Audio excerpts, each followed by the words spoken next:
Chapitre 1. La Garden Fête à Rose Hill.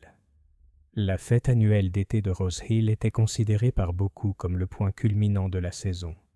Bien que plus petite que la fête du comté de Marleycombe, elle avait son propre charme.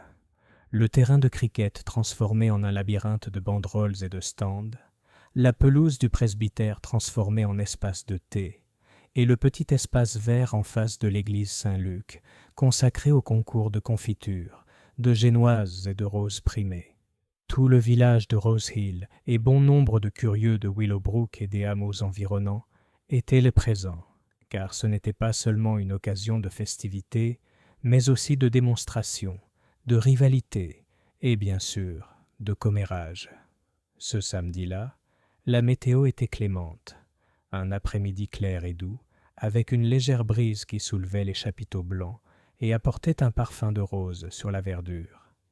Mademoiselle Jane Marple, assise dans un fauteuil en osier près de la tente à thé, observait tout avec sa douceur habituelle. Elle avait accepté l'invitation de Madame Bantry à passer 2 semaines à Rose Hill, et elle en était ravie, car cela lui donnait l'occasion de s'adonner à son goût pour la vie de village, dans un cadre qui n'était pas tout à fait le sien. « Je vous assure, Jane, » dit Madame Bantry, s'agitant dans une mousseline lilas, « que vous vous êtes placée dans la meilleure position pour observer. Je ne comprends jamais vraiment comment vous y parvenez. » Miss Marple sourit. « Les gens viennent à moi, ma chère. C'est tellement moins difficile que d'aller à eux. » C'était vrai. En l'espace d'une demi-heure, elle avait été accueillie par la femme du pasteur, interrogée sur le concours d'éponges par mademoiselle Crampton, une vieille fille sérieuse aux poignets couverts de farine, et conviée à un récit de doléances par le vieux monsieur Fellows, qui estimait que les jeunes jardiniers recouraient à des astuces avec leurs roses. L'air était animé de conversation, des murmures aigus sur le nouveau chapeau de madame Pritchard, beaucoup trop extravagant, compte tenu du salaire de son mari, des spéculations sur qui pourrait gagner le concours de confiture et des remarques à voix basse sur l'absence mystérieuse de madame Lorimer, habituellement une partisane si dévouée de la fête. Mais le véritable clou de l'après-midi fut le concours de roses. Rose Hill était fière de ses jardins, et la compétition pour la coupe d'argent fut rude. Cette année, comme l'année précédente, les favoris étaient M. George Hargreaves, avocat à la retraite passionné de roses, et Madame Selina Harcourt, veuve d'un officier colonial installé à Rose Hill 10 ans plus tôt. Madame Harcourt était une belle femme d'une 50aine d'années, au port droit et aux manières quelque peu impérieuses. Son jardin passait pour le plus beau des 3 comtés, et elle gardait ses méthodes aussi jalousement qu'un secret d'État. C'est près de la tente rose que l'agitation a commencé. Un cri soudain retentit, aigu, effrayé et terriblement définitif. Les gens se retournèrent. Une jeune servante, pâle et tremblante, tituba à l'air libre, son tablier pressé contre sa bouche. Derrière elle, à l'ombre fraîche du chapiteau, un bouquet de roses se dressait dans des vases, rougeoyants, blancs et roses sur la toile. Et au centre, froissée sur le sol, gisait madame Harcourt. L'incrédulité régna un instant dans la foule, puis des voix confuses éclatèrent, questions, exclamations, quelques sanglots. « Mon Dieu, madame Harcourt, allez chercher le docteur Linton. Reculez, laissez-la respirer. » Mais il n'y avait plus d'air à respirer. Le docteur Linton, appelé de la tente à thé, se pencha sur la silhouette immobile et secoua vivement la tête. « Je crains qu'il ne soit trop tard. Elle est bel et bien morte. » Le choc se répercuta comme une pierre jetée dans une eau calme. Morte. Madame Selina Harcourt, vigoureuse et autoritaire ce matin-là, était désormais sans vie au milieu des roses dont elle était si fière. Miss Marple s'était levée et s'était dirigée doucement vers la tente. Elle n'avait pas insisté. Une telle démarche aurait semblé indélicate, mais elle observait attentivement. Une légère odeur âcre persistait, discordante au milieu de la douceur des fleurs. De la fumée? Oui, quelque chose de faible et de brûlé, bien qu'aucune bougie ni lampe ne fût visible. Lorsque l'agent arriva du village, madame Bantry s'exclamait déjà inquiète. Mais qu'est-ce que cela pouvait bien être? Une crise d'épilepsie, ou peut-être son cœur? bien qu'elle ne s'en soit jamais plainte. L'agent Briggs, un jeune homme corpulent, peu habitué aux tragédies soudaines, fit de son mieux pour rétablir l'ordre. « S'il vous plaît, mesdames et messieurs, il vaut mieux dégager maintenant. Dr Linton, monsieur, quelle est la cause du décès ?»« Pas immédiatement apparent, admit le médecin, mais soudain, assurément. Nous aurons besoin de l'inspecteur de Marleycombe. » La foule se dispersa à contre-cœur, bourdonnant comme des abeilles à déranger. La fête se poursuivit discrètement, même si peu de personnes eurent le cœur à des gâteaux ou à des jeux après une telle catastrophe. Miss Marple retourna tranquillement à sa chaise. Elle ne parla pas de ce qu'elle avait remarqué. Pas encore. Mais le parfum des roses mêlé à cette légère odeur âcre persistait dans son esprit. Les roses ne devraient pas sentir la fumée. Ce soir-là, chez les Bantry, on ne parlait que de ça. Le colonel Bantry, un homme au teint rougeau et friand de déclarations, déclara que c'était une affaire ratée, et était certain que le médecin trouverait cela une fin naturelle, la pauvre femme, quoique dramatique. Madame Bantry était moins convaincue. Naturelle, au moment même du jugement. Arthur, et elle avait l'air si en forme ce matin ? Non, j'ai un étrange pressentiment. Miss Marple sirota son thé. « C'est souvent le cas, vous savez, » dit-elle doucement. « Et ces sentiments, bien que facilement balayés, sont parfois très sensés. » Elle n'en dit pas plus, mais son regard était pensif, car elle avait aperçu Madame Harcourt peu avant le jugement, vigoureuse et autoritaire comme toujours, donnant des instructions à sa femme de chambre. Et mademoiselle Marple avait également vu un regard, vif, perçant, presque venimeux, échangé entre Madame Harcourt et Monsieur Hargreaves. Une querelle peut-être, ou simplement une rivalité, mais elle était là. Plus tard, tandis que les Bantry se retiraient pour la nuit, Miss Marple était assise près de sa fenêtre donnant sur le paisible jardin. Le clair de lune argentait les roses en contrebas, et l'air était imprégné de leur parfum. Mais dans son esprit persistait le souvenir d'une autre odeur, faible mais reconnaissable entre mille, flottant au-dessus des fleurs, l'odeur de la fumée. Et Miss Marple savait, aussi sûrement qu'elle connaissait les voies du cœur humain, que ce qui s'était passé ce jour-là dans la tente rose n'était pas un accident. Chapitre 2. Des roses et des murmures. Le matin arriva à Rose Hill avec l'indifférence joyeuse du chant des oiseaux et des flots de lait. La rosée s'étalait drue sur les pelouses et les haies, et comme pour contredire le souvenir de la veille, les roses s'épanouirent à nouveau, veloutées, innocentes, insouciantes. Le village étant humain, ne pouvait être aussi serein. Il s'agita tôt, tirant les rideaux et tirant des conclusions, un murmure de conjectures coulant comme un ruisseau caché sous les affaires courantes de la journée. Chez l'épicier, Madame Pritchard déclara avoir toujours dit que quelque chose de ce genre arriverait, même si la nature exacte de ces paroles et la date de leur exécution demeuraient le flou.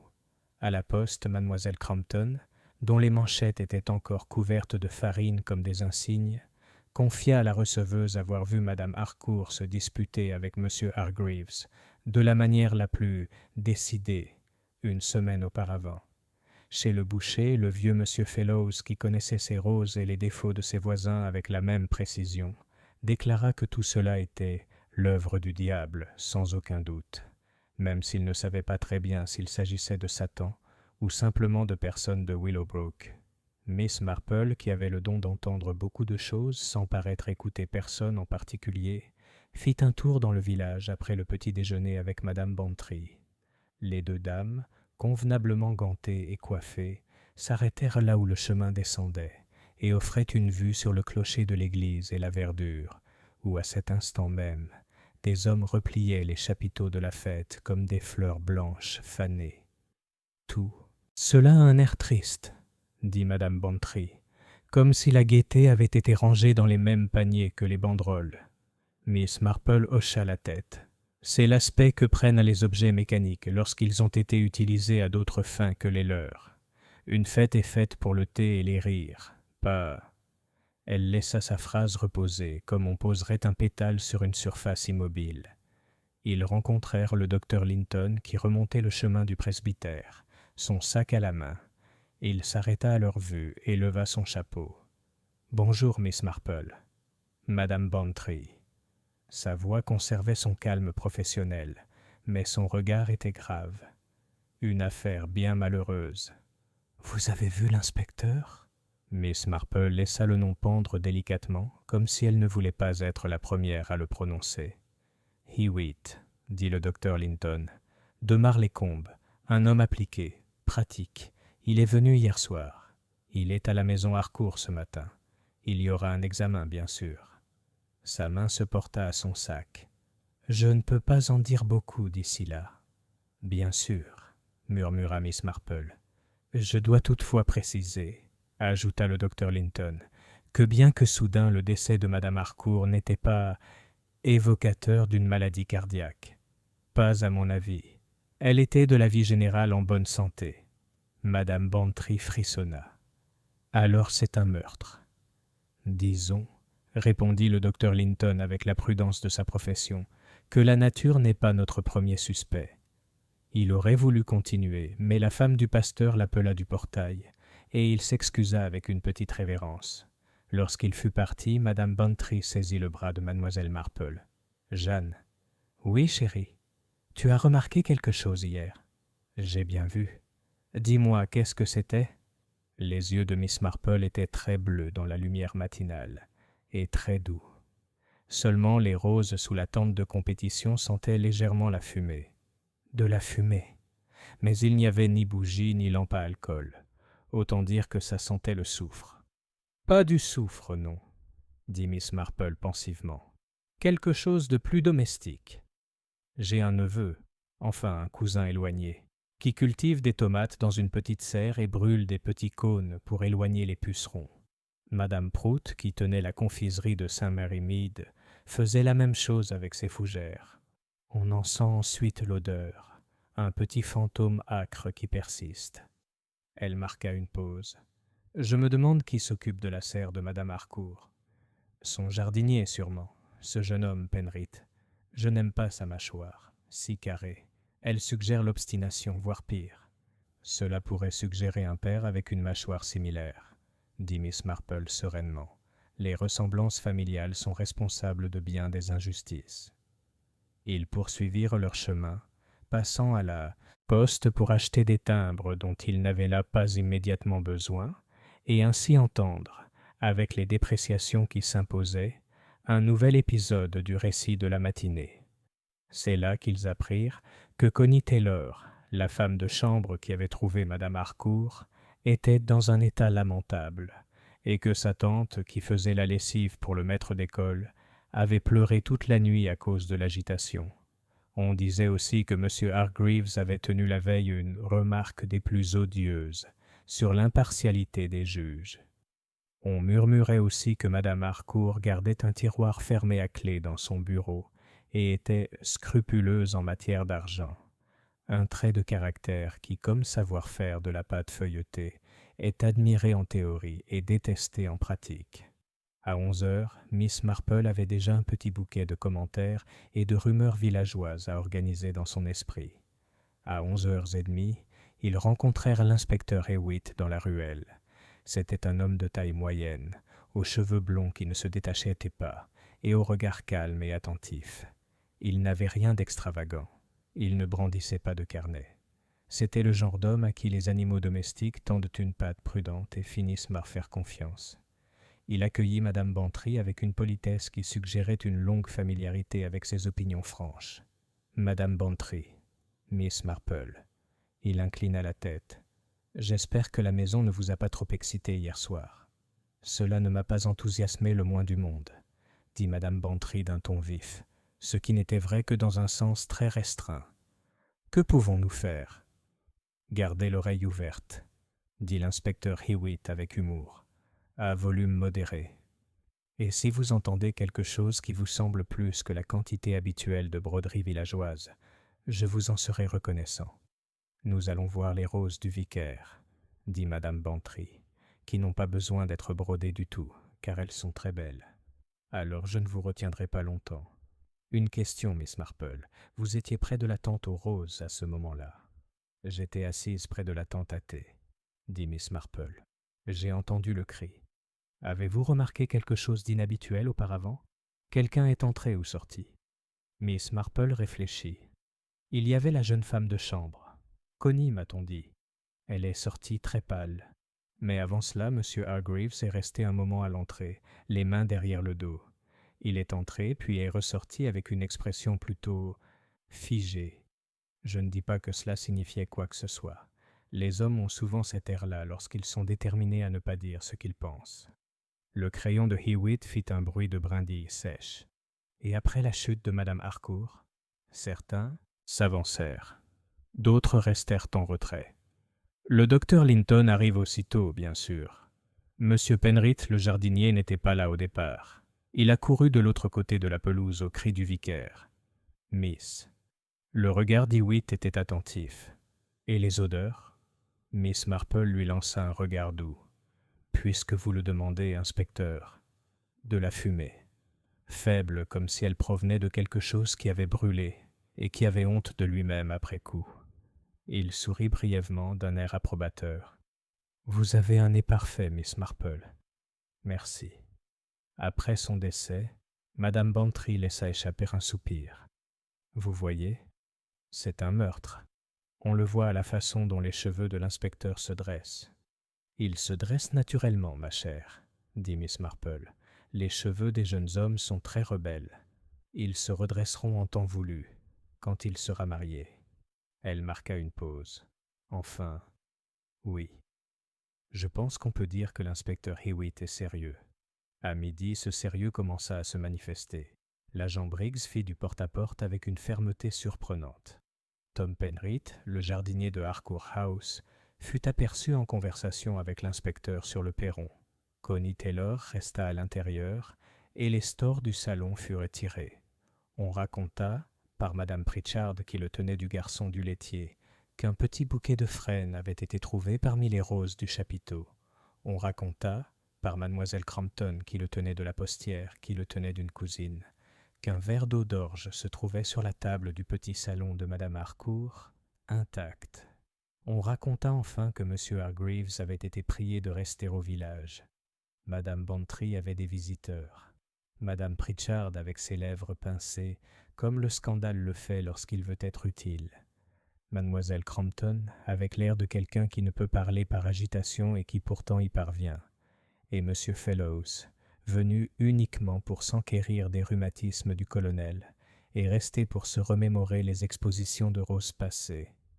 Mademoiselle Marple s'asseyait et tricotait, et le léger cliquetis de ses aiguilles, doux comme un insecte, les apaisait et les encourageait tous à parler.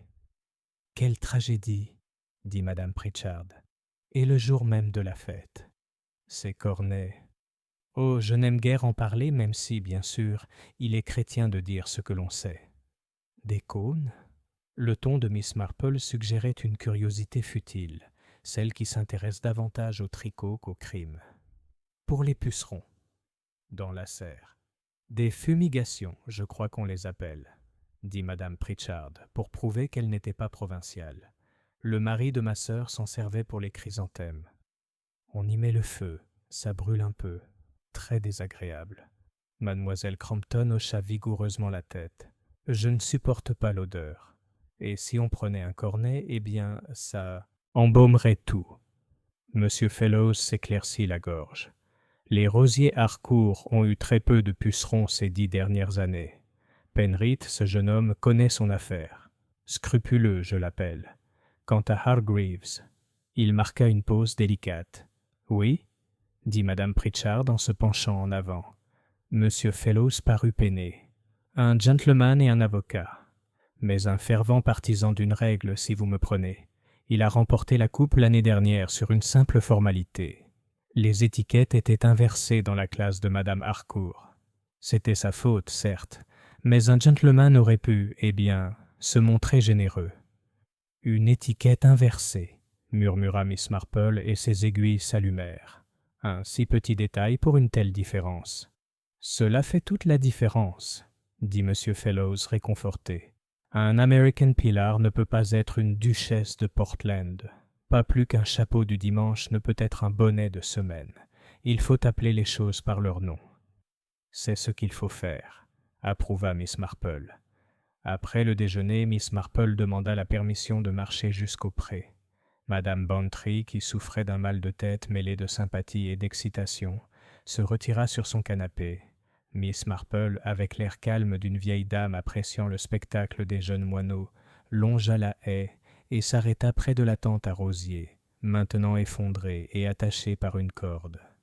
Une légère odeur persistait, comme un souvenir presque vivace. Elle se baissa pour examiner l'herbe à l'endroit où se trouvait l'ouverture. Le piétinement de nombreux pieds avait laissé une tache d'un vert pâle et décoloré. Près d'elle, enfoncé à plat dans le gazon, se trouvait quelque chose de sombre et de friable, rien de plus qu'une tache. Miss Marple, qui dans sa jeunesse avait pris des frottis de feuilles pour album, sortit un mouchoir plié, et avec le même soin qu'on met à soulever la main d'un enfant endormi, en souleva le petit fragment. C'était, pensa-t-elle, la cendre de quelque chose qui avait brûlé. Un morceau plus grand, pas plus grand que son ongle, présentait une trace de papier brun brûlé, jusqu'à devenir une dentelle noire. « Madame Marple, madame ?» dit une voix derrière elle. Elle se redressa et se retourna. Tom Penrith se tenait là, casquette à la main, l'air gauche et très jeune, bien que sa mâchoire fût aussi carrée que madame Bantry l'avait remarqué. Son visage exprimait de l'inquiétude, et quelque chose d'entêté en plus. « Bonjour, monsieur Penrith. » « L'inspecteur m'a dit de ne pas quitter le village, » lâcha-t-il, « et je ne le ferai pas si le roi me le demandait. Mais je déteste que les gens aient l'air de... » Ses mots se brouillèrent, et il fourra sa casquette entre ses mains. « Comme si c'était votre faute, » dit doucement Miss Marple. « C'est très éprouvant, je sais. Vous avez soigné les roses de madame Harcourt ? » « Oui, madame, depuis mes 15 ans. Elle était stricte. Pardon, mais elle était juste. Elle savait distinguer une fleur d'une ronce, elle le savait. Elle ne ménageait jamais ses poches, si besoin était, pour la maison. Enfin, pour le jardin. Vous avez utilisé des cônes de fumigation ? Oui, madame, une fois toutes les 2 semaines au printemps, et encore une fois si les trips étaient nombreux. Mais jamais près d'une fleur d'apparat, pas après les avoir coupées. Elle n'aimait pas ce genre de choses dans la maison. Elle disait que la fumée était inconvenante. Il déglutit. « Je n'en ai jamais apporté sous la tente, si c'est ce que disent les gens. »« Les gens disent beaucoup de choses, » observa Miss Marple. « C'est leur façon de se rendre utile. Dites-moi, hier matin, avez-vous vu madame Harcourt ?»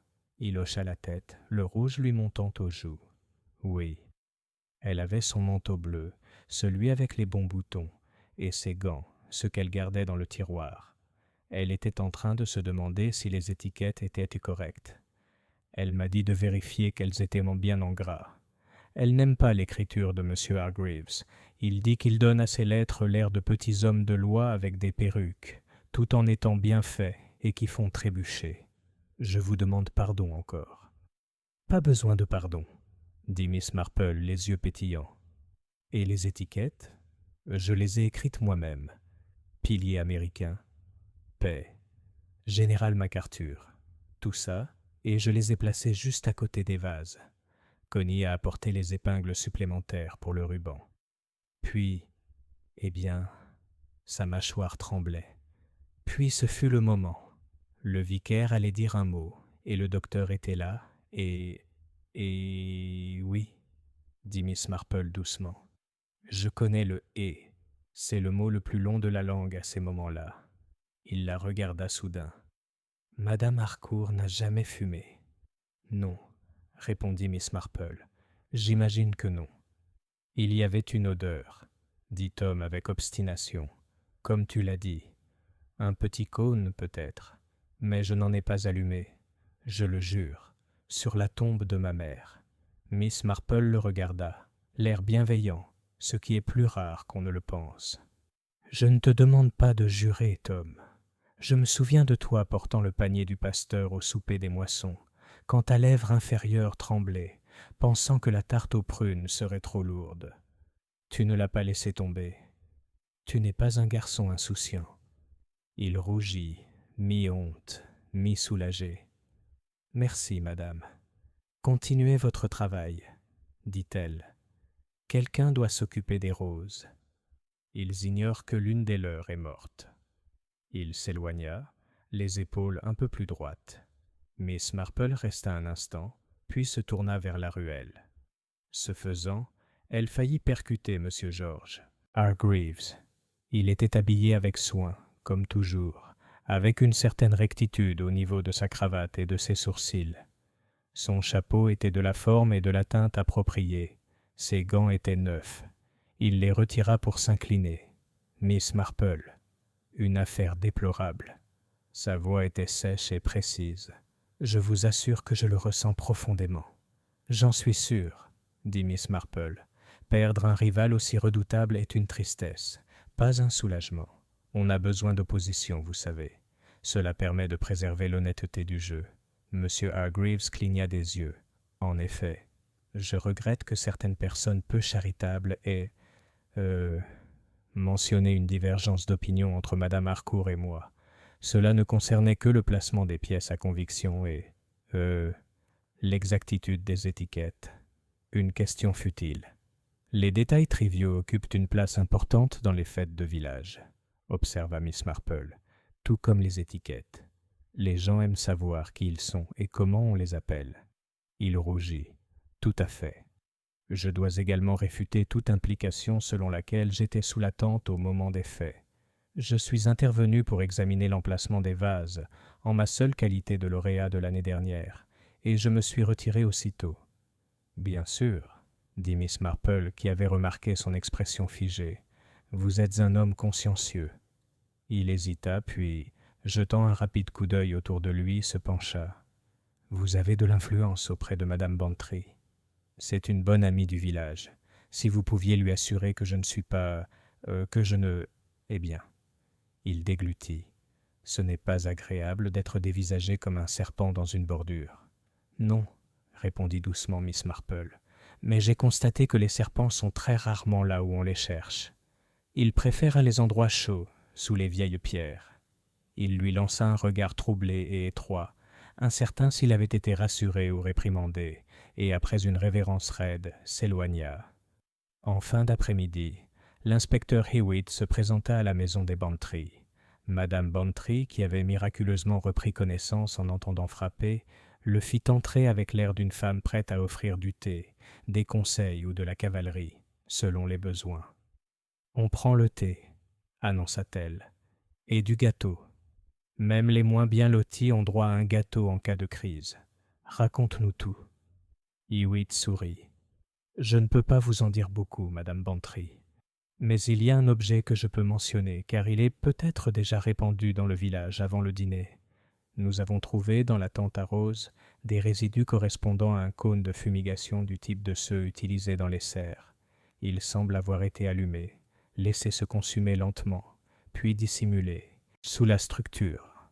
Comment il est arrivé là, et par qui? Cela reste à déterminer. » Madame Bantry était triomphante. « Tiens, Jane !» De la fumée. Miss Marple ne dit rien. « Et il y a un autre point, » poursuivit Hewitt. « Les gants de Madame Harcourt, en chevreau gris pâle, présentent une légère trace brunâtre sur le pouce et l'index droit. Pas de terre. Quelque chose de brûlé, peut-être. Le médecin pense que l'heure du décès correspond très étroitement au jugement. Il y a aussi la question des étiquettes. »« Les étiquettes !» répéta Miss Marple, comme si elle apprenait un nouveau mot dans une langue étrangère. « Et ils avaient de raison, » dit Hewitt, écrit d'une main soigneuse et inculte. L'écriture soignée de M. Hargreaves ne transparaît nulle part. Pourtant, parmi les affaires de Madame Harcourt, nous avons trouvé, dans la poche de son manteau, une étiquette pliée en deux avec « American Pillar », écrit de la main de M. Hargreaves. Pourquoi l'avait-elle et pourquoi elle n'était pas sur le vase?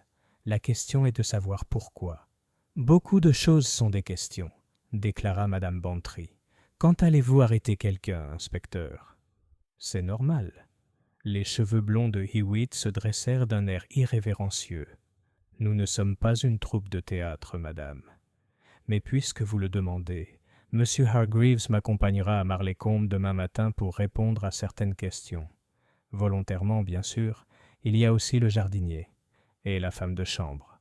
Nous parlerons à tous, ainsi qu'à plusieurs dames qui se trouvaient dans les environs. » Une fois partie, Madame Bantry se tourna vers Mademoiselle Marple. « Vous avez entendu. Hargreaves, étiquette, fumée, gants.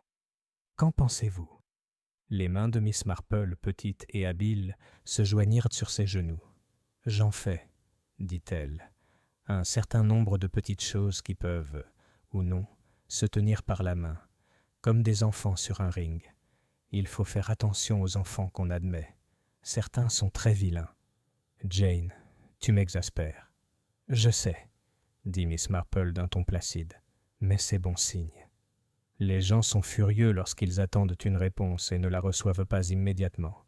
Cela prouve qu'ils sont en vie. » Ce soir-là, le village se coucha tôt, les lampes s'éteignant peu après 10 heures, tandis que les esprits restèrent éveillés jusqu'après minuit. À Harcourt House, un silence aveuglant régnait dans les couloirs. Connie Taylor pleurait jusqu'à s'endormir en hoquetant dans la petite chambre mansardée sous les combles. Tom Penrith, assis sur une caisse retournée dans l'atelier de rempotage, fixa ses mains jusqu'à ce que la lune dessine 2 carrés pâles sur le sol en terre battue. Il les y plaça comme pour les punir, et les y laissa un long moment. Dans sa chambre d'amis, Miss Marple était assise sans lampe, observant la pâle traînée de lune sur le tapis. Les rosiers de la bordure des Bantry n'étaient qu'une tache d'ombre plus sombre. De l'autre côté du chemin, un léger parfum s'échappa, une seule fois, comme si la nuit elle-même avait aspiré et exhalé un souvenir. De la fumée, mais pas une fumée sincère, ni cheminée ni bougie, une petite fumée timide et sournoise qui ne pouvait s'échapper que dans les poumons des autres. Miss Marple pensait aux étiquettes, vrais et faux noms, et aux mains qui les collent. Elle pensait à la rivalité, non respectable pour une certaine forme d'envie. Elle pensait aux gants et à la façon dont on peut faire une tâche en ramassant quelque chose et en le posant. Le lendemain matin, décida-t-elle, elle rendrait visite. Non pas à M. Hargreaves qui serait occupé ailleurs, mais à Madame Lorimer dont l'absence à la fête avait été remarquée. Ceux qui évitent une tragédie ont parfois des raisons aussi intéressantes que ceux qui y assistent. Elle se leva enfin et tira les rideaux. De l'autre côté du village, un chien aboya 2 fois et se tut. Les roses, imprévisibles, exhalèrent une douce douceur, comme pour nier le petit fantôme qui les avait hantés. Miss Marple sourit intérieurement, d'un sourire las et tendre, et se mit au lit avec l'air d'une femme qui a vu bien des nuits et qui sait que le matin est une sorte de preuve. Et dans le demi-sommeil qui précède le repos, un mot traversa son esprit et se posa, léger comme un pétale. Étiquette. Chapitre 3. Le village bourdonne. Le lendemain, au petit déjeuner, Rose Hill vibrait au son du cliquetis de la porcelaine, des pages tournées et du bourdonnement des spéculations. Dans les chaumières comme dans les salons, les bouilloires fumaient et les langues se déliaient avec la même vigueur. Pour un œil non averti, la matinée aurait pu ressembler à n'importe quelle autre. La fumée des cheminées, le carillon des cloches répété par des enfants de chœur enthousiastes, le grondement d'une charrette à lait dans la rue principale. Mais juste sous ce rythme ordinaire résonnait le battement insistant de la curiosité, des conjectures, et non sans une certaine dose de peur. Chez les Bantry, la table du petit déjeuner était jonchée de grilles à pain grillé, du journal abandonné du colonel et des commentaires enthousiastes de Madame Bantry. « Bien sûr qu'il faudra arrêter quelqu'un », insista-t-elle en beurrant ses tartines avec la vivacité d'une femme au combat. « Le village ne peut pas continuer à vivre dans l'incertitude. Si l'inspecteur ne se décide pas rapidement, je serai obligé d'aller sur place et de lui dire quoi faire. » Le colonel Bantry grogna derrière son journal. « La police connaît son travail, Dolly. Je l'ai toujours dit. Laisse-les faire. Mais Arthur, tu dois voir. C'est bien beau de parler de patience, mais quand une femme est assassinée à notre fête, remarquez, cela rejaillit sur tout le village, et sur nous, puisque Jane était pratiquement sous notre aile. Oh Jane, tu dois voir ça. Miss Marple, qui dégustait son porridge avec une sérénité sereine, leva les yeux d'un air calme. Je vois, ma chère, que les meurtres ne sont pas propices à la digestion, ni au petit déjeuner, ni au ragot. Mais puisqu'ils se produisent, mieux vaut généralement ne pas tirer de conclusions hâtives.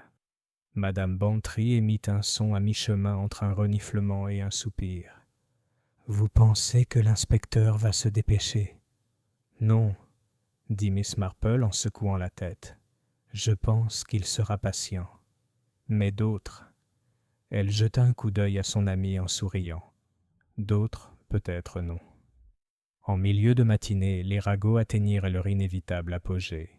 Chez l'épicier, Madame Pritchard insista pour que M. Hargreaves soit emmené au fer avant la fin de la semaine. « Ce sont toujours les honnêtes gens, » dit-elle à son auditoire captivé. « Les gens discrets et méticuleux. Ils mijotent, vous savez. Et puis... » Elle mima une terrible explosion des deux mains. À la poste, mademoiselle Crampton assura à tout le monde que le jardinier, Tom Penrith, était coupable comme un péché. Elle l'avait vu une fois, murmura-t-elle, debout devant la tente des roses, un paquet de cônes bombés dans sa poche. La vérité que seul Tom et mademoiselle Marple connaissaient était que ce renflement était un mouchoir. Et chez le boulanger, M. Fellows déclara sombrement que madame Harcourt était la coupable. Trop autoritaire, trop exigeante et trop acerbe. À mon avis, elle s'est fait suffisamment d'ennemis pour remplir le cimetière 2 fois. Ainsi, le village se divisa nettement en 2 camps, ceux qui soutenaient Mère Greaves pour le crime et ceux qui penchaient pour le jeune Tom Penrith. Quelques rares personnes soupçonnèrent Connie Taylor, la servante, mais comme elle était jugée trop timide pour écraser une mouche, la théorie ne prit pas beaucoup d'ampleur. Miss Marple, marchant tranquillement d'une course à l'autre, écoutait tout cela avec des hochements de tête polis. Elle savait, comme peu d'autres, combien de vérité se cache sous l'exagération, et combien de malice se cache sous les certitudes. L'inspecteur Hewitt effectuait discrètement sa ronde. Il avait parlé au vicaire, au médecin, et se trouvait maintenant à Harcourt House. Les stores étaient toujours tirés. Un silence régnait dans les pièces autrefois animées. Connie Taylor ouvrit la porte, les yeux rouges, les mains crispées sur le coin de son tablier. Hewitt se montra doux avec elle. « Tu l'as trouvée, n'est-ce pas, Connie ?»« Oui, monsieur. » Une gorgée. Elle était allongée, immobile, son gant glissé et son visage... « Oh, monsieur, je ne veux pas m'en souvenir. »« Tu n'as pas besoin de te souvenir de plus que nécessaire, » dit Hewitt gentiment. « Dis-moi, as-tu vu quelqu'un près de la tente avant d'y entrer ?» Connie pense, fronçant les sourcils sous l'effort. « Monsieur Hargreaves, monsieur. Il est entré un peu avant, puis est ressorti. L'air bizarre. Et Tom aussi, mais plus tard. Je ne comprends pas ce que tout ça veut dire. » Hewitt la remercia et nota chaque mot. Dehors, il rencontra Miss Marple, qui examinait les roses le long de l'allée du jardin. « Vous avez une longueur d'avance sur moi, Miss Marple, » dit-il avec un petit sourire. « J'admire simplement ce qui reste, » répondit-elle. « La pauvre madame Harcourt les a magnifiquement soignés. Dommage qu'on ne puisse pas soigner les cœurs humains avec la même dévotion. Tu penses que c'est une question de cœur ?» Miss Marple secoua la tête. « Non, inspecteur. Je pense que c'est une question de caractère. Les gens se révèlent dans les plus petites choses, par la façon dont ils écrivent une étiquette, par la façon dont ils parlent à une femme de chambre, ou par la façon dont ils se disputent en public quand ils pensent que personne ne les écoute. » Hewitt la regarda avec respect. « Et toi, qu'en penses-tu ? » ?»« Seulement ceci. L'évidence est rarement la vérité, mais la vérité laisse toujours de petites traces, comme de la cendre sur un gant ou de la fumée accrochée à une rose. Cet après-midi-là, l'effervescence du village atteignit son paroxysme lorsque l'agent Briggs fut aperçu escortant M. Hargreaves vers le poste de police de Marleycombe. Bien que l'inspecteur ait pris soin de qualifier l'entretien d'interrogatoire volontaire, la vue de l'avocat solennel, le chapeau baissé, fit jaser. Madame Pritchard gloussa. « Je vous l'avais dit, la respectabilité même. Croyez-moi, la loi le tient. » Mais Scrumpton, vexé, insista. « C'est absurde, c'est ce garçon de Penrith.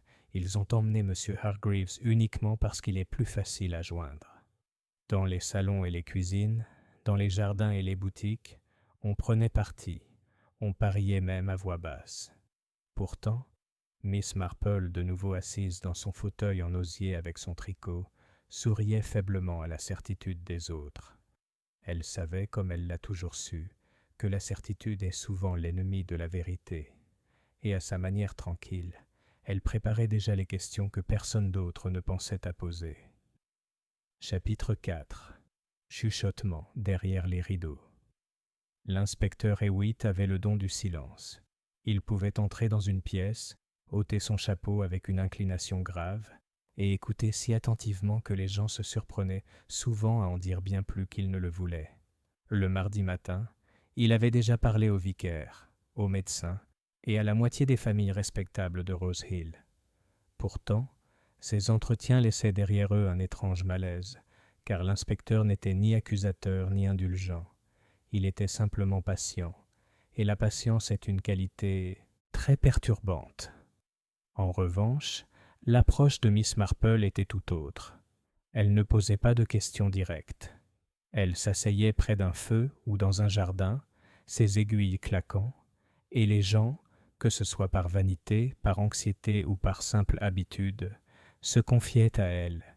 Ils ne se rendaient là compte que bien plus tard de l'attention qu'elle leur avait portée.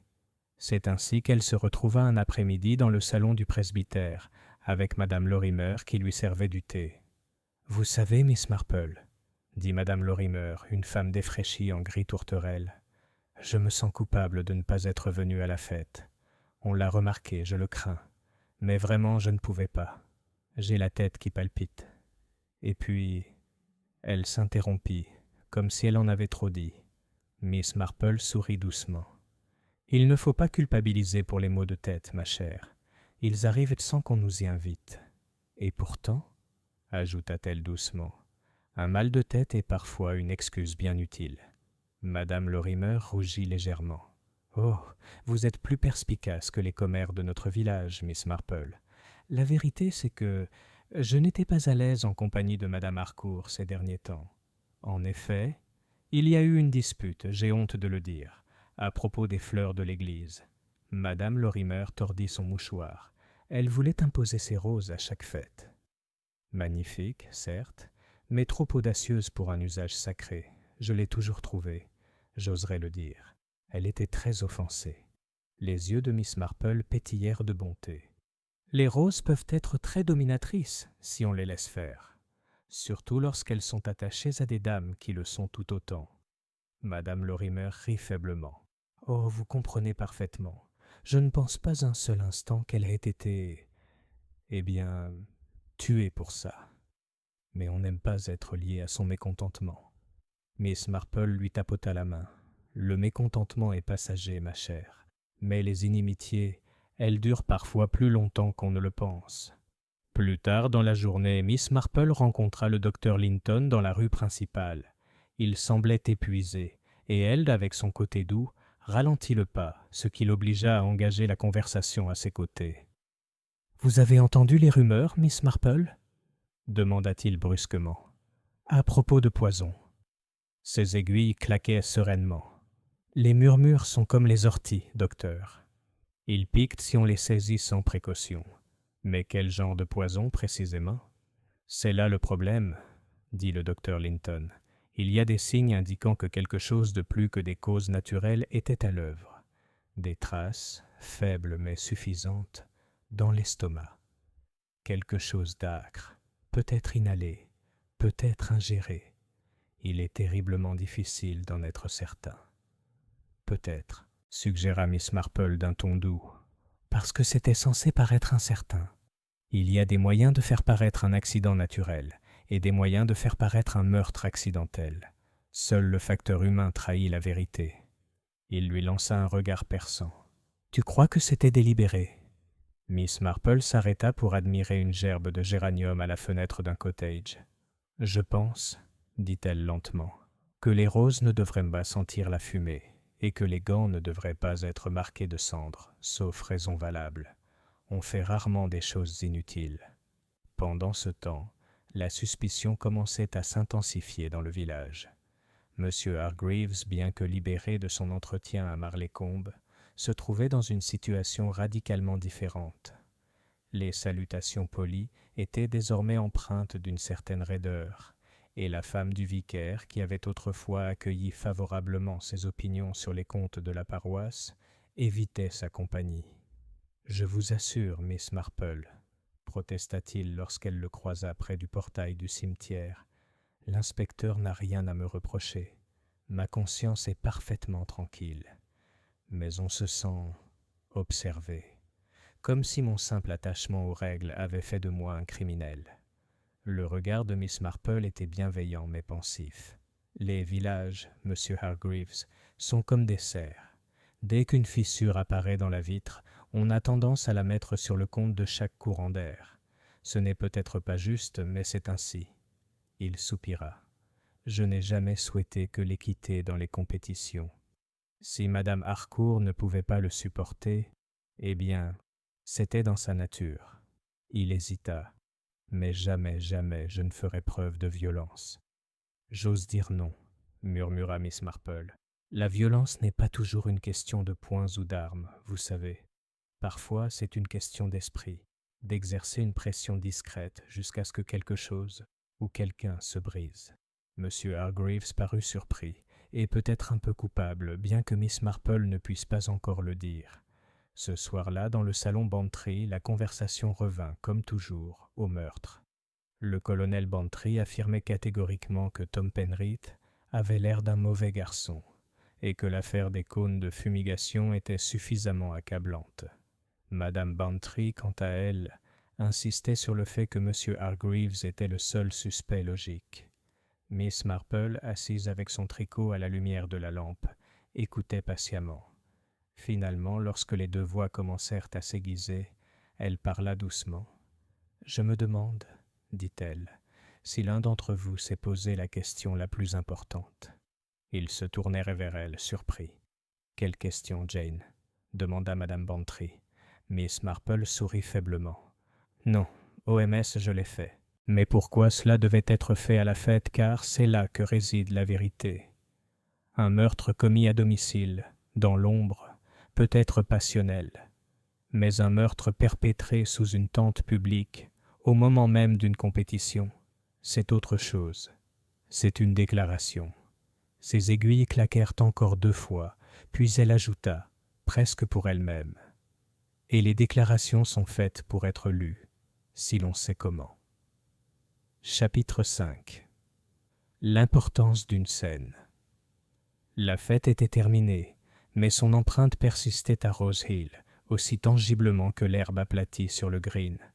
Le mardi après-midi, les banderoles avaient été pliées, les tables à tréteaux avaient été remises dans la salle paroissiale, et le terrain de cricket appartenait à nouveau aux Stump et aux gamins.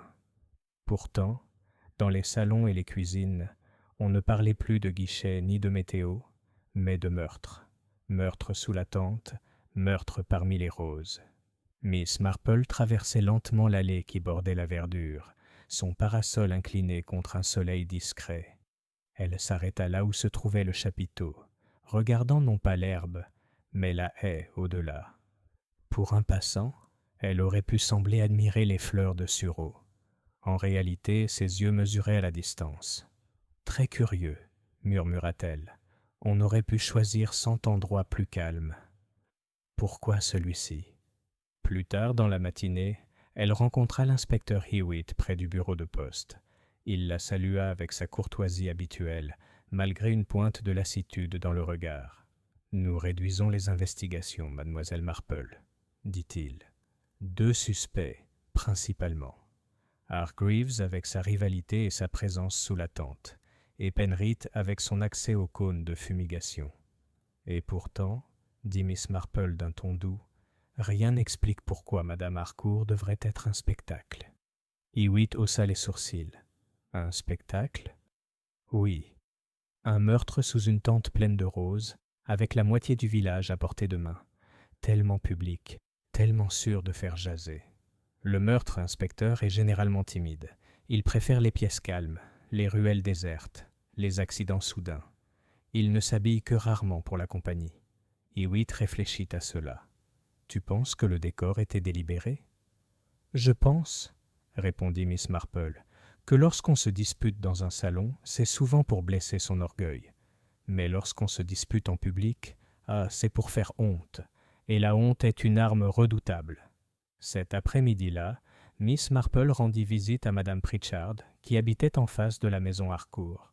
Madame Pritchard n'était jamais aussi heureuse de donner des informations, à condition de paraître réticente. « Je n'aimerais guère le mentionner, » commença-t-elle, « mais Madame Harcourt a bien eu une altercation avec sa femme de chambre le matin, même de la fête.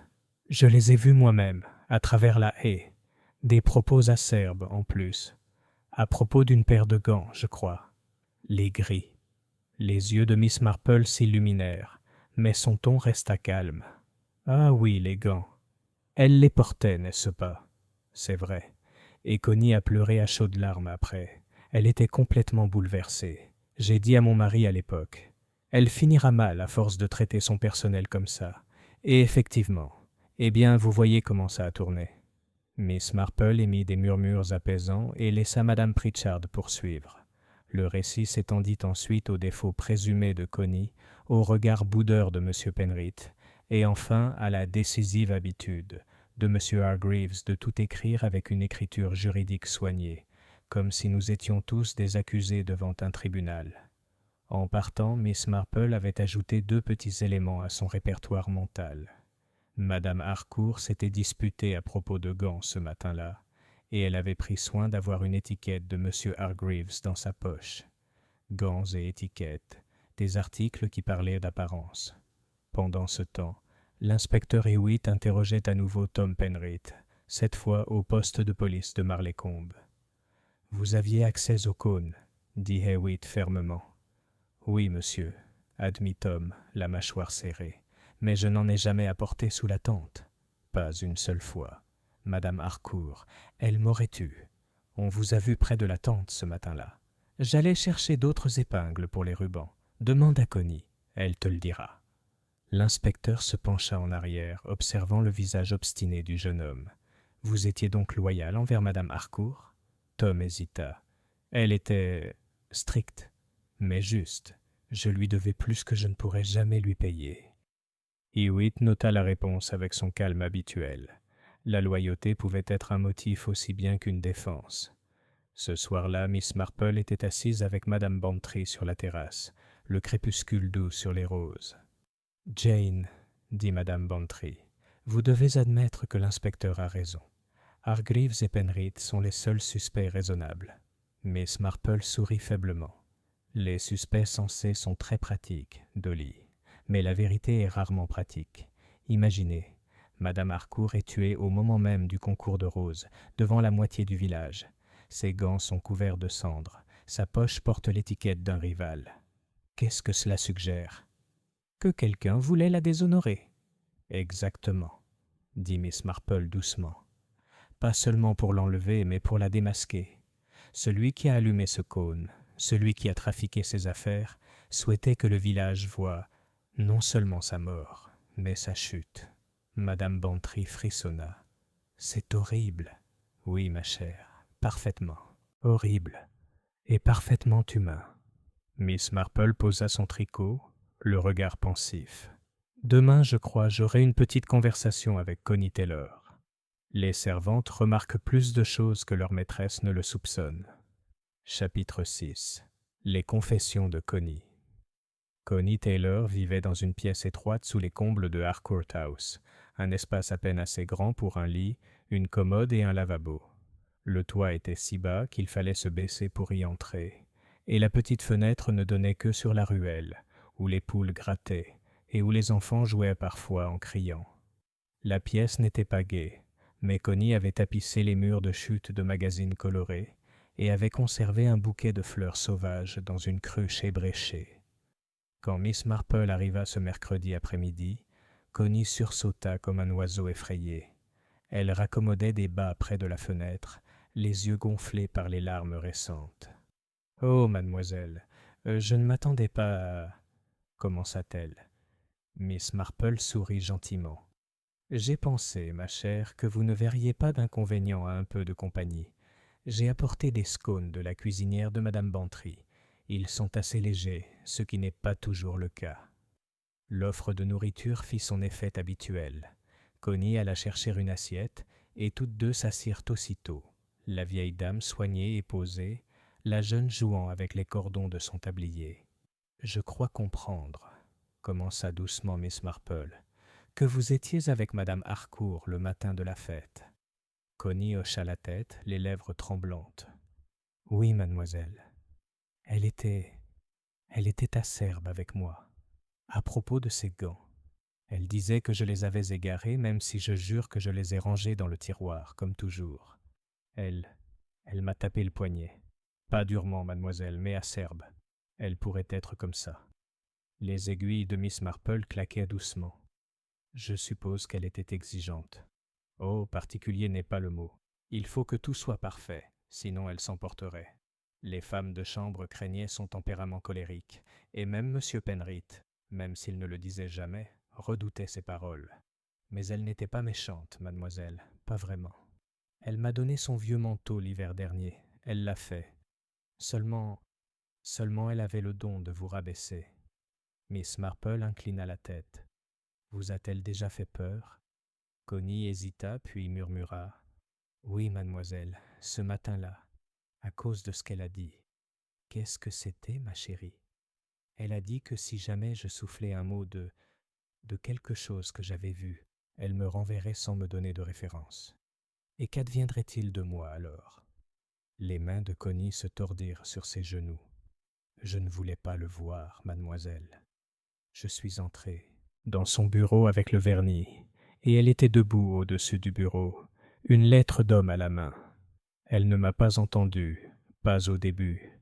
Puis elle s'est retournée et son visage... Oh, c'était affreux. Elle a dit que je devais oublier que je l'avais vue, sinon elle me ruinerait. Miss Marple se pencha légèrement en avant. « Et tu as oublié, Connie ?» Les larmes coulaient. « J'ai essayé, mademoiselle, mais je n'ai pas réussi. Il y avait un nom d'homme en bas, en gras et en noir. Je l'ai vu clairement avant qu'elle ne le prenne. M. Hargreaves. » Ce soir-là, à la maison des Bantry, mademoiselle Marple répéta l'histoire de Connie à voix basse. Madame Bantry frappa dans ses mains. « Et voilà !» Une lettre de Hargreaves, la preuve irréfutable d'un secret entre eux. Peut-être une liaison. C'est choquant, pas étonnant qu'elle l'ait caché. Le colonel Bantry grogna. N'importe quoi. Hargreaves est sec comme un biscuit. Plutôt une affaire juridique, un testament ou une affaire d'argent. Miss Marple croisa les mains. Peut-être. Mais quoi qu'il en soit, madame Harcourt a jugé cela suffisamment dangereux pour menacer la jeune fille. Et je pense, ajouta-t-elle doucement, que Connie disait vrai. Une peur comme la sienne ne peut être simulée. Mais Jane, protesta madame Bantry, s'il y avait une telle lettre, l'inspecteur l'aurait sûrement trouvée maintenant. Les yeux de Miss Marple pétillèrent. Les lettres ont tendance à disparaître au moment où on en a le plus besoin. On est très ingénieux en la matière. Le lendemain matin, l'inspecteur Hewitt en personne se présenta à la porte de Bantry. Son expression était grave. « Je pensais que vous devriez le savoir, Miss Marple. Nous avons fait une découverte. » Il sortit de sa poche un papier plié. Les bords étaient dits brûlés. Ceci a été retrouvé dans les cendres de la cheminée de Harcourt. Partiellement brûlé, mais un nom subsiste. Monsieur George Hargreaves. Madame Bantry poussa un cri de triomphe. « Voilà! Qu'est-ce que je vous avais dit ?» Miss Marple, cependant, semblait pensive. « Une lettre si soigneusement brûlée qu'il ne reste qu'un nom. C'est presque trop commode, inspecteur. » Hewitt la regarda avec un léger sourire.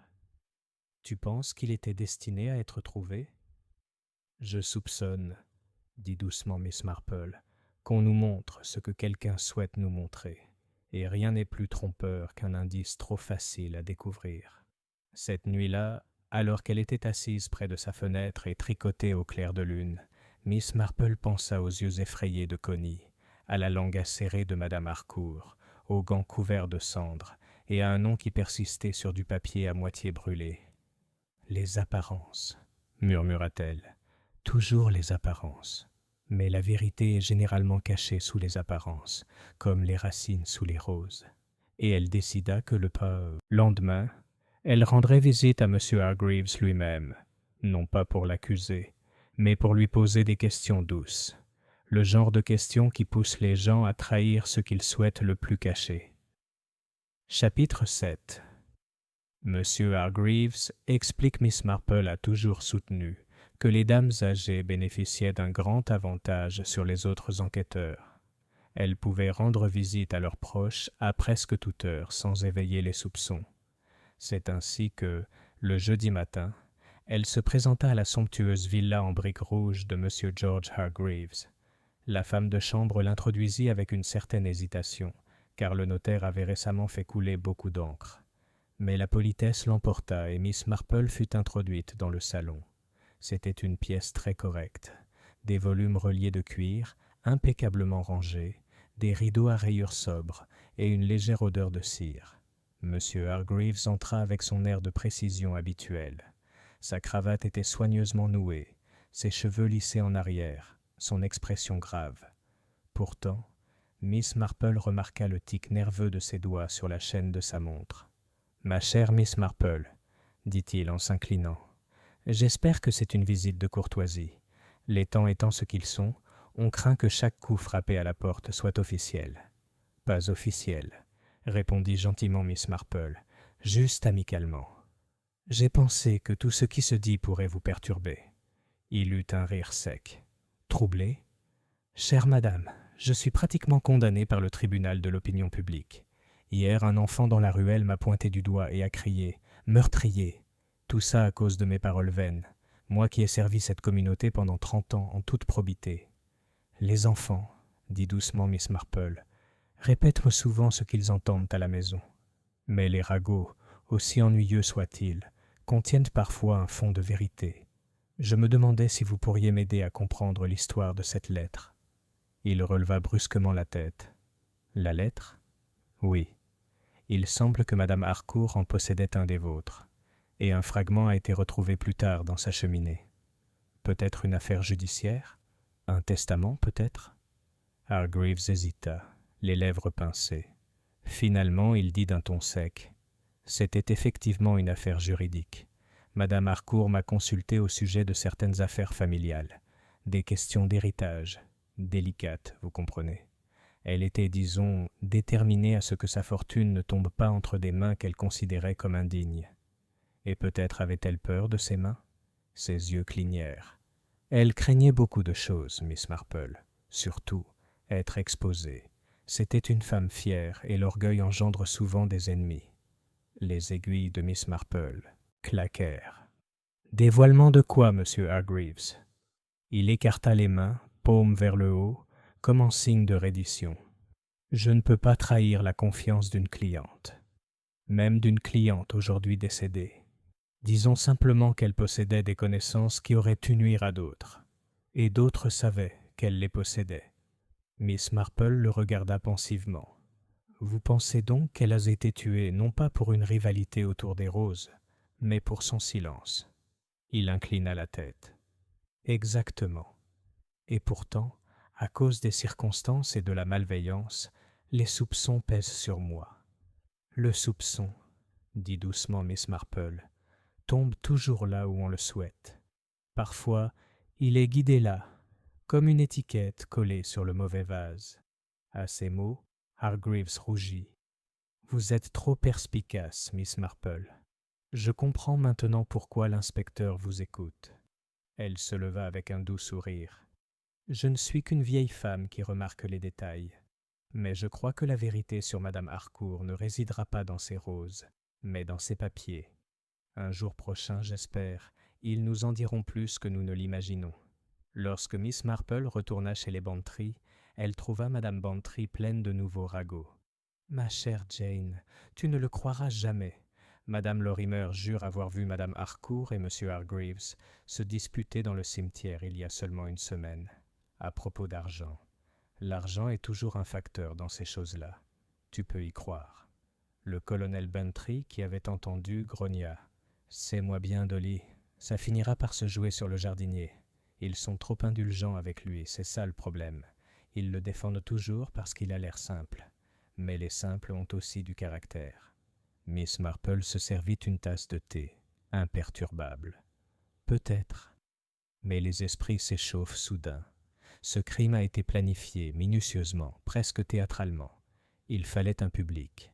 Ce n'est pas l'effet d'un tempérament, c'est l'effet d'un calcul. » Ce soir-là, l'inspecteur Hewitt passa brièvement nous rendre compte. Nous avons appris que Madame Harcourt avait rédigé un Nouveau Testament l'année dernière. Il avait été rédigé par M. Hargreaves et excluait une branche de la famille de son mari, les Lorimer. Tout avait été légué à un cousin éloigné à l'étranger. Madame Bantry halta. À l'exclusion des Lorimer. Eh bien, pas étonnant que la pauvre Madame Lorimer soit restée à l'écart de la fête. Elle devait se douter que les langues allaient se mêler. L'expression de Miss Marple était sereine, mais ses yeux brillaient. Un testament est un document très dangereux, inspecteur. Il peut transformer l'amour en amertume et le respect en haine. Je ne serais pas du tout surprise que celui-ci soit au cœur de nos problèmes. « Et Hargreaves » demanda Hewitt. Miss Marple sourit faiblement. « Oh, Monsieur Hargreaves est coupable de bien des choses, inspecteur.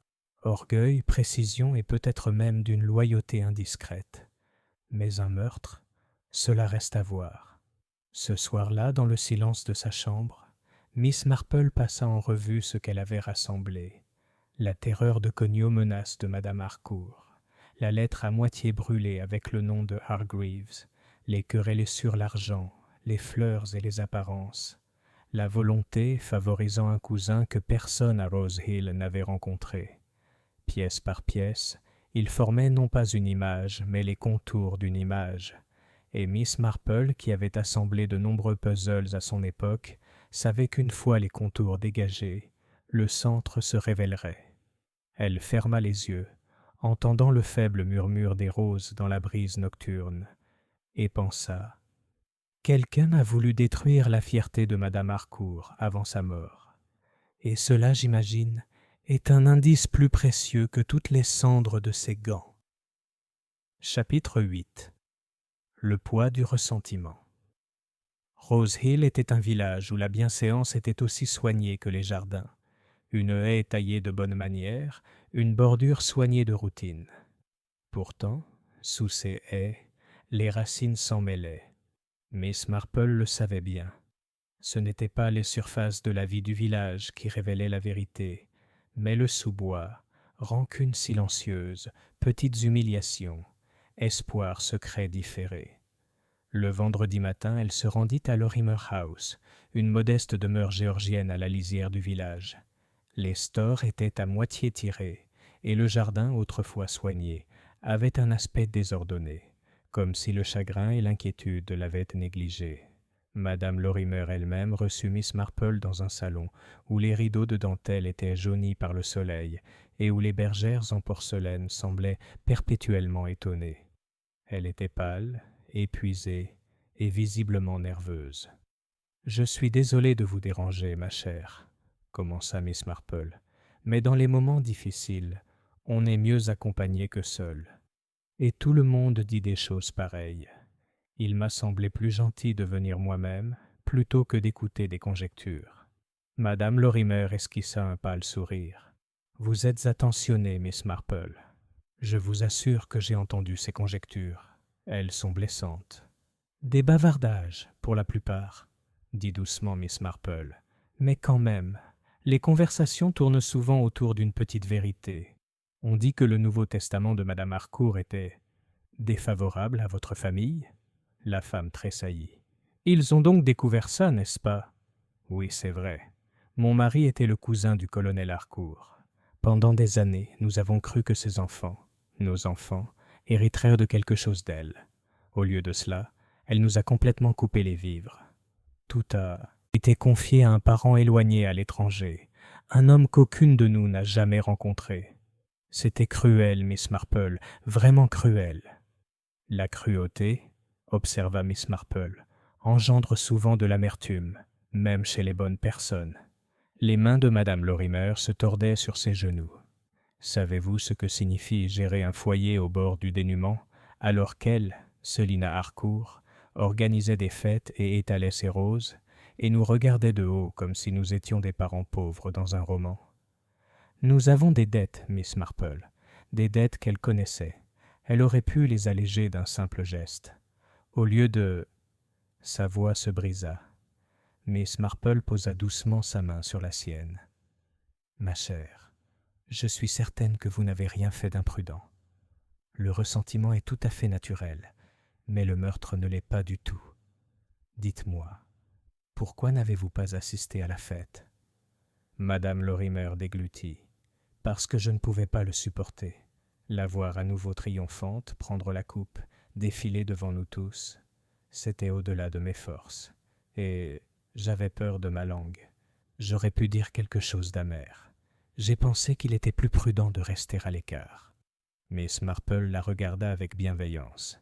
C'était très sage, car si les gens pardonnent les disputes, ils pardonnent rarement les scènes publiques. Et les scènes publiques, eh bien, ce sont des choses très dangereuses. À son retour chez les Bantry, Miss Marple trouva l'inspecteur Hewitt qui l'attendait dans le jardin avec le colonel Bantry. Les cheveux blonds roux de l'inspecteur semblaient encore plus rebelles que d'habitude, ce que Miss Marple prit pour un signe de dépit. « Eh bien, mademoiselle Marple, dit Hewitt avec un petit rire, nous avons suffisamment de motifs pour remplir un registre, et pourtant rien qui convienne. Tout le monde semble s'être disputé avec madame Harcourt. C'est généralement le cas des fortes personnalités, dit Miss Marple d'un ton doux. Mais les motivations sont comme les roses, inspecteur. Il faut distinguer les épines qui piquent légèrement de celles qui percent profondément. Madame Lorimer avait certainement des raisons d'être amère. Pourtant, son absence à la fête me parle fort. Comment ça? Parce que le crime exigeait une présence. Le meurtrier devait être là, sous la tente, au milieu des roses et des gens. Madame Lorimer a choisi de rester à l'écart. Et l'absence, inspecteur, est parfois la meilleure preuve d'innocence. Hewitt réfléchit, puis hocha lentement la tête. Vous avez peut-être raison. Pourtant, nous ne pouvons ignorer que d'autres ont pu agir en sa faveur. Le colonel Bantry tire sur sa pipe. Une conspiration, hein? C'est sacrément théâtral, mais des choses plus étranges se sont produites. Miss Marple sourit faiblement. Oui, colonel. Mais les complots sont rarement bien. On ficelé, et ce crime aussi brouillon qu'il paraisse avait l'air d'un récit répété. Ce soir-là, alors que le crépuscule tombait sur le jardin de Bantry, madame Bantry pressa son amie. « Jane, penses-tu vraiment que madame Lorimer est innocente? »« Je le sais, » dit Miss Marple en regardant la dernière lueur s'éteindre sur les roses. Elle avait de l'amertume, oui, mais l'amertume se développe souvent intérieurement, comme le lierre qui étrangle une maison. Le meurtre, en revanche, est dirigé vers l'extérieur. Non, Dolly, la personne que nous recherchons est celle qui souhaitait non seulement tuer madame Harcourt, mais la démasquer. Quelqu'un qui savait qu'à la fête, sous le regard de tout le village, la honte serait encore plus douloureuse que la mort. Madame Bantry frissonna. Et qui pourrait souhaiter cela? Miss Marple plia son tricot. Quelqu'un, ma chère, à qui madame Harcourt avait fait sentir qu'il était petit. Très petit, en effet. Et parfois, ce sont les plus petits qui frappent le plus fort. Chapitre 9. La servante se souvient. Le lendemain matin, pâle et agité, une brise tirait les rideaux et faisait onduler les ifs du cimetière. Miss Marple, qui détestait les courants d'air mais se fiait au présage, estimait que c'était le jour idéal pour de nouvelles révélations. Elle se rendit de nouveau à Harcourt House. L'endroit semblait différent maintenant. Une belle demeure privée de sa maîtresse, les volets mi-clos, l'allée de gravier laissée à l'abandon. La mort, songea Miss Marple, altère l'atmosphère même d'un foyer. Connie ouvrit la porte. Son visage était blême, ses yeux cernés par des nuits blanches. Elle essaya de faire une révérence, puis se rattrapa maladroitement. « Oh, mademoiselle, c'est vous. Je pensais que c'était encore l'inspecteur.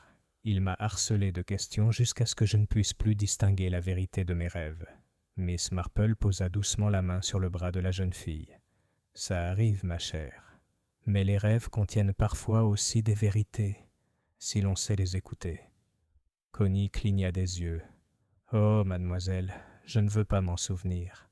C'était tellement horrible. » Ils étaient assis ensemble dans le salon, une pièce dépouillée de son imposante présence. Un léger parfum de rose flottait dans un vase abandonné, mais une autre note subsistait, sèche et âcre, comme un vieux foyer non balayé. Miss Marple commença comme toujours, par quelque chose de simple. « Quand j'étais petite, nous avions une bonne qui cachait ses erreurs. Si elle cassait une assiette, elle cachait les morceaux derrière la porte de l'arrière-cuisine, en espérant que personne ne les remarquerait. Mais bien sûr, il finissait toujours par éclater. On ne peut pas vraiment cacher de telles choses. » Connie tordit son tablier. « Vous pensez que j'ai caché quelque chose, mademoiselle ? » ?»« Je crois, » dit doucement Miss Marple, « que vous en avez vu plus que vous ne le pensez, et que vous avez tout fait pour l'ignorer, parce que cela vous effrayait. » Les lèvres de Connie tremblèrent. « J'ai bien vu quelque chose. Juste un instant. Ce matin-là, avant la fête, j'apportais le plateau pour Madame Harcourt, son eau d'orge et ses gants. Elle était dans le bureau avec Monsieur Penrith. »« Monsieur Penrith ? » ?»« Oui, mademoiselle. Il chuchotait sec, mais j'ai compris. Elle a dit « Tu feras ce que je te dis, sinon je te ruine. » Et lui, oh, mademoiselle, il avait l'air sauvage, comme un chien pris au piège. Puis elle m'a vu et l'a envoyé dehors, aussi vite que l'éclair, et m'a aboyé à propos des gants. Elle a dit que si je soufflais un mot, je le regretterais. Le regard de Miss Marple était très doux. « Et vous n'avez pas dit un mot jusqu'à maintenant. » Connie frissonna. « Je n'osais pas, mais je l'entends sans cesse, mademoiselle, dans ma tête la nuit. Sa voix, ruinée, comme une malédiction. » Lorsque Miss Marple retourna chez les Bantry cet après-midi-là, elle trouva l'inspecteur Hewitt qui l'attendait de nouveau. Ses manières étaient plus vives que d'habitude, et il ne perdait pas de temps en politesse. « Nous avons eu un développement, mademoiselle Marple. Les résidus de la tante rose ont été analysés. De l'arsenic dans la fumée. Un cône de fumigation en a été rempli. Très rudimentaire mais efficace. Et Penrith, comme vous le savez, y avait accès. » Madame Bantry haleta. « Voilà. N'avais-je pas dit que c'était la faute du jardinier ?» Mais Miss Marple secoua la tête. « Trop facile, inspecteur. Beaucoup trop facile. Le jeune Tom avait peut-être l'air sauvage ce matin-là, mais la sauvagerie n'est pas la ruse, et ce crime exigeait de la ruse. » Hewitt fronça les sourcils. « Tu penses que quelqu'un d'autre a trafiqué les cônes ?»« Je pense, » dit Miss Marple, « que Madame Harcourt avait du pouvoir sur beaucoup de gens, et qu'elle prenait plaisir à l'utiliser. Quand on use cruellement de son pouvoir, tôt ou tard quelqu'un riposte. Mais la manière dont on frappe nous révèle qui. » Elle replia son tricot dans son sac et ajouta presque pour elle-même. « La fumée était un rideau, inspecteur. Les rideaux cachent, et parfois ils révèlent ce qui se cache derrière. » Ce soir-là, Miss Marple était assise avec Madame Bantry sur la terrasse. Les roses flottaient au vent, leur douceur se mêlant à une légère odeur de fumée de bois provenant du village. « Jane, » murmura Madame Bantry, « croyez-vous vraiment que Tom Penrith est innocent ?»« Je le sais, » répondit Miss Marple d'une voix calme. « Il est jeune et s'emporte facilement, oui, mais la colère éclate. Elle ne prépare pas de spectacle. Le crime a été mis en scène pour un public. Tom aurait frappé dans l'atelier de poterie sans être vu. Non, c'est l'œuvre de quelqu'un qui voulait humilier Madame Harcourt aux yeux de tous. Quelqu'un qui craignait sa langue et son savoir, et qui rêvait de retourner ce pouvoir contre elle. » Elle marqua une pause, les yeux rivés sur le ciel qui s'assombrissait. Connie a vu quelque chose qu'elle n'était pas censée voir. C'est, je crois, le fil conducteur que nous devons suivre. Chapitre 10. Gants et étiquettes. Le lendemain, le soleil se leva chaud, de ce genre de matin d'été anglais qui attire même les âmes les plus confinées dans leur jardin. Pourtant, sous le soleil, Rose Hill était agitée. Les conversations dans la boutique et dans la ruelle étaient tendues. Les questions de l'inspecteur, le murmure du poison et l'ombre du soupçon avaient déstabilisé même les plus stoïques. Miss Marple, cependant, se promenait avec son air habituel et calme. Elle s'arrêtait au presbytère, s'arrêtait pour admirer les delphiniums de Madame Bantry et s'arrêtait à la poste pour acheter des timbres dont elle n'avait pas besoin. Partout où elle allait, elle emportait son sac à tricot, et partout où elle allait, les gens parlaient non plus librement qu'ils ne le voulaient. À midi, elle avait rassemblé ce dont elle avait besoin. 3 récits différents des gants que Madame Harcourt portait le jour de sa mort. Madame Pritchardel a juré qu'ils étaient gris pâle, un peu tachés, comme si elle avait manipulé quelque chose de désagréable. Mademoiselle Crampton a déclaré qu'ils étaient de couleur crème et tout à fait impeccables, jusqu'à ce qu'elle tombe. Connie Taylor, en larmes, a insisté sur le fait qu'il s'agissait de la paire du dimanche, de sa maîtresse, qu'elle avait soigneusement disposée ce matin-là. Pour Miss Marple, ces contradictions n'étaient pas une source de confusion, mais une source d'illumination. Chacun perçoit les gants de différentes manières, car ils sont symboliques. Ils représentent ce que l'on gère et comment. Cet après-midi-là, l'inspecteur Hewitt s'est rendu à la maison Bantry, son carnet à la main.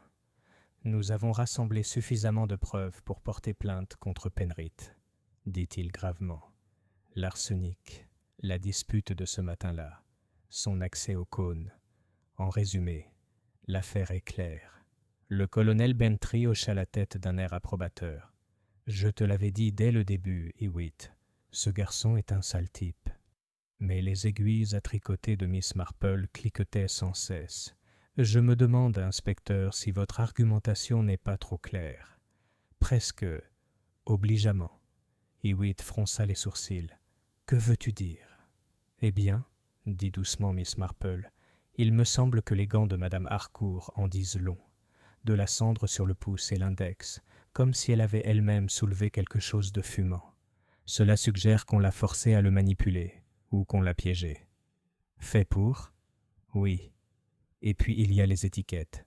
L'une correcte, l'autre pliée, dans sa poche, écrite de la main de M. Hargreaves. Les étiquettes nous disent qui nous sommes, inspecteur. En donner une fausse ou en cacher une bonne est une vieille façon de semer la honte. Hewitt l'observa. Alors tu penses que le meurtrier a placé ces choses? Je pense, répondit doucement Miss Marple, que le meurtrier voulait que tout le monde le voie. Gants, étiquettes, fumée, tout pointait vers l'extérieur comme des doigts accusateurs. Mais la vérité, inspecteur, se trouve plus souvent dans les faits, avant le crime. Comment ils ont traité les autres, ceux qu'ils ont réduits au silence, ceux qu'ils ont rabaissés. Ce soir-là, Miss Marple réalisa son premier petit test. Elle suggéra à Madame Bantry d'inviter quelques voisins à prendre le thé. Rien de grandiose, juste des scones et de la confiture, comme pour apaiser les tensions du village. C'est ainsi que M. Hargreaves, Madame Pritchard, Mademoiselle Crampton et la jeune Connie se retrouvèrent réunis dans le salon de Bantry. Le colonel Bantry somnolait dans son fauteuil, apparemment indifférent, mais son ouïe était fine.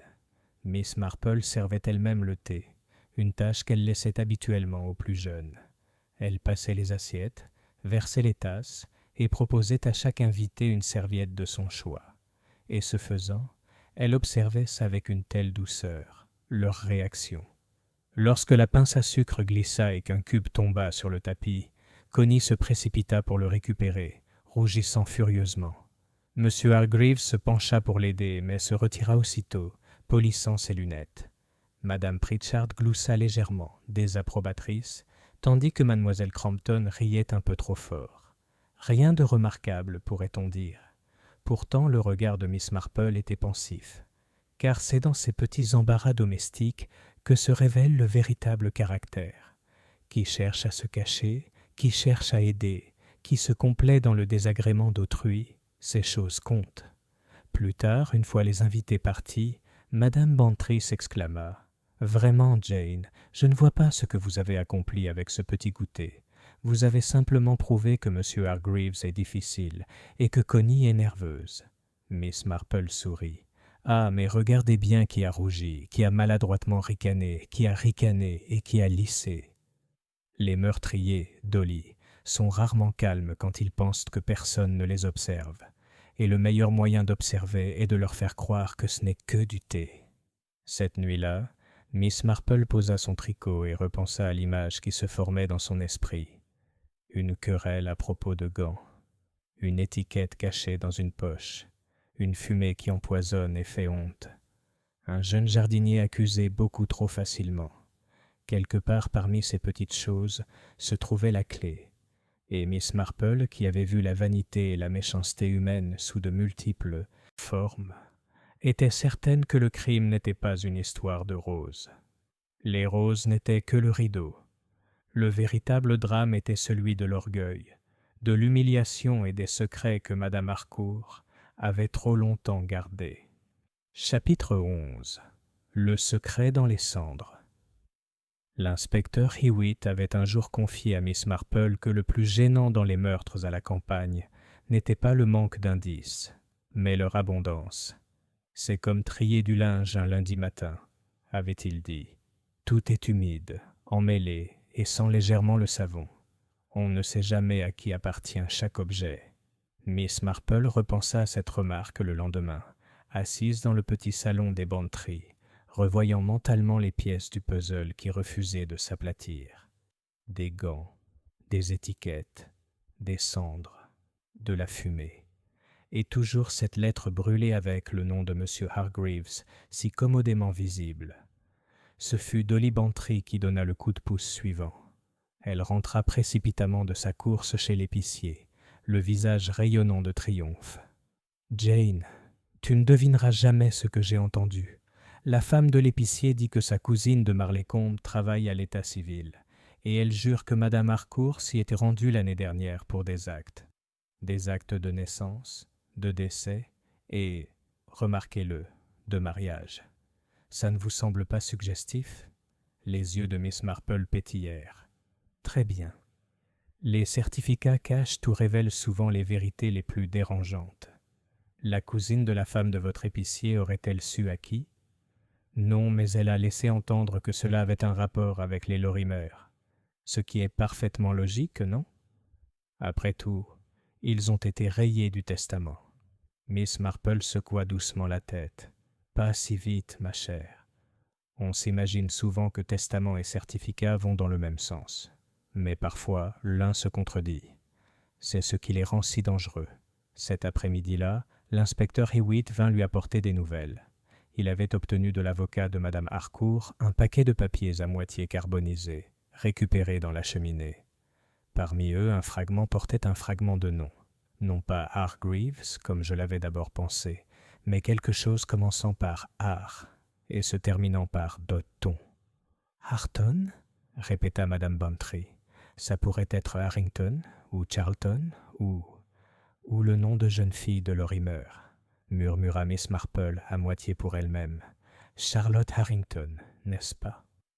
L'inspecteur Hewitt la regarda d'un air sévère. « Vous en savez plus sur la famille que vous ne le dites, Miss Marple. » Elle sourit sereinement.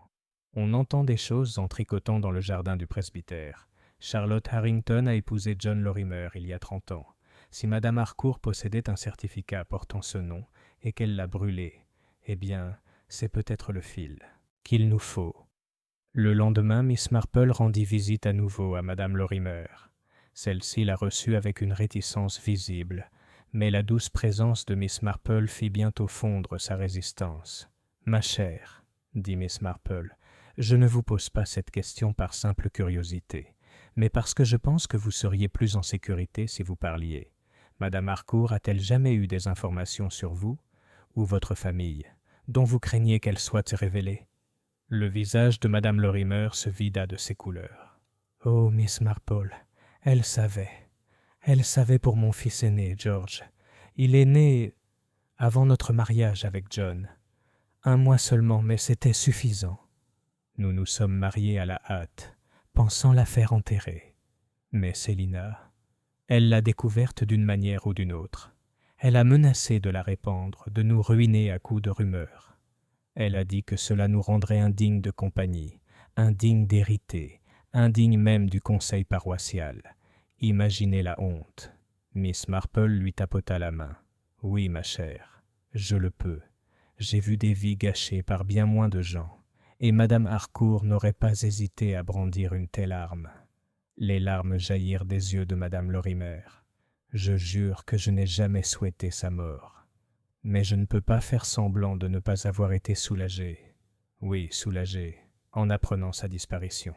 Le regard de Miss Marple était bienveillant. Soulager quelqu'un n'est pas un meurtre, ma chère. Et parfois, ceux qui se réjouissent trop ouvertement de la mort d'autrui ne sont pas ceux qui l'ont provoquée. Ce soir-là, alors que les Bantry étaient assis à table, Miss Marple partagea sa découverte. « C'est donc ça, » déclara Madame Bantry. Madame Harcourt gardait cela sur les Lorimer, tout comme elle menaçait Connie, et peut-être d'autres. Elle collectionnait les secrets comme certains collectionnent les petites cuillères. Exactement, dit Miss Marple. Elle aimait non seulement les roses, mais aussi les épines, et elle s'assurait que les autres les ressentent.